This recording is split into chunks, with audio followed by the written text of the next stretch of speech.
Hey everyone, Tom Bush and Amanda Kish here with Berkshire Hathaway Professional Realty, the Rick Furmage Team. We're here today with Josh Gottron of Northwest Bank in Ashtabula, and we're asking him some questions about the home buying process. So let's get started. Hey Josh, one of the most asked questions we get is, what's the difference between pre-qualification and pre-approval? Yeah, Tom, that's one thing that people kind of get tied up on. And so when you're looking at the difference between a pre-qualification and a pre-approval, Northwest offers only pre-approvals. And what that is it's kind of a step up from a pre-qualification in that we're collecting some income documentation from you prior to issuing that pre-approval letter.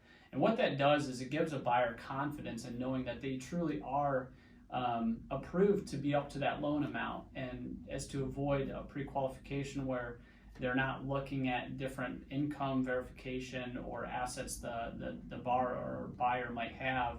And so what we'll do is we'll ensure that you guys as a real estate agents, when you're going and writing an offer, you have the confidence, the buyer has the confidence in knowing that what they're approved for is true. Thank you for such a great explanation on that. Next question, what type of home loan programs are out there, Josh? You know, I remember when I was first looking into buying my first home, and it took me hours and hours of researching, the different loan programs that were out there at the time and the different qualifications that I would have to be in, my wife would have to be in. The ultimate thing is, if you're a home buyer and you're looking to get into a home, and I would go ahead and just partner with a bank or a mortgage lender that's going to offer a wide variety of different programs. I mean, you've got the USDA, you got VA, you got FHA, you got conventional loan programs, you got hybrid loans.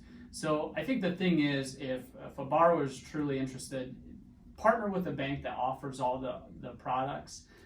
They're going to be the ones, the professionals, to make sure that you get in the proper product that meets your needs, whether it be down payment or cash flow, so on and so forth. So to answer that question broadly, generally, just partner with a bank that offers them all, and they'll make sure that you get into the right one. Here's another question for you, Josh. Some of our buyers think that they need to have a large down payment. Is that necessarily the case now? Again, Amanda, it kind of goes back to partnering with that bank or that mortgage lender that's going to be able to properly put you in the right program for their needs. Some people might have that 20% down where they can go into a traditional conventional mortgage. There's other conventional programs out there that would potentially offer less than 20% down.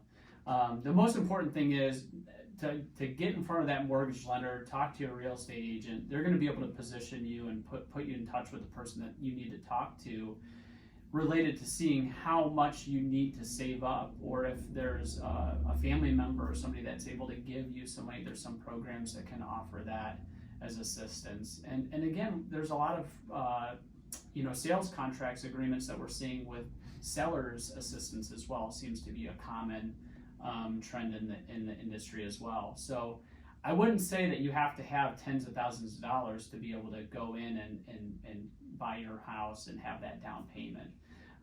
But the most important thing is get in front of your lender, talk to them, see what makes most sense for your situation.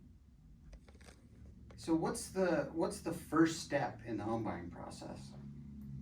I think that a lot of people, maybe in the evenings or on the weekends, they'll, hop on their computer and they'll go to Zillow, or they'll go to Realtor.com and start looking for homes that they want to buy. And truly, I think the first step is, because they'll see a realtor's, contact information on one of those sites, and they'll reach out. And that might be a little bit too soon. We want to make sure that before they're reaching out to any agents, that they get in front of their mortgage lender, they get in front of their banker to ensure that they are and can get pre-approved for the house that they're looking for. So the first step, in my opinion, is reach out to that lender, see if you can get pre-approved, and be ready to provide them with some income documentation too, so that they can make a decision and pull your credit and see where they can fit you in the right program. Hey everyone, thanks for joining us today. I hope you got some valuable information out of the question and answers Josh provided for us today. If you have any questions, please feel free to reach out to myself or Amanda. Yeah, and keep in mind we're going to have a homebuyers seminar coming up on February 20th from 6:30 to 8. Will be held at Fitzgerald's in the Harbor. And you can check out our Facebook page for more information. Hope to see you there.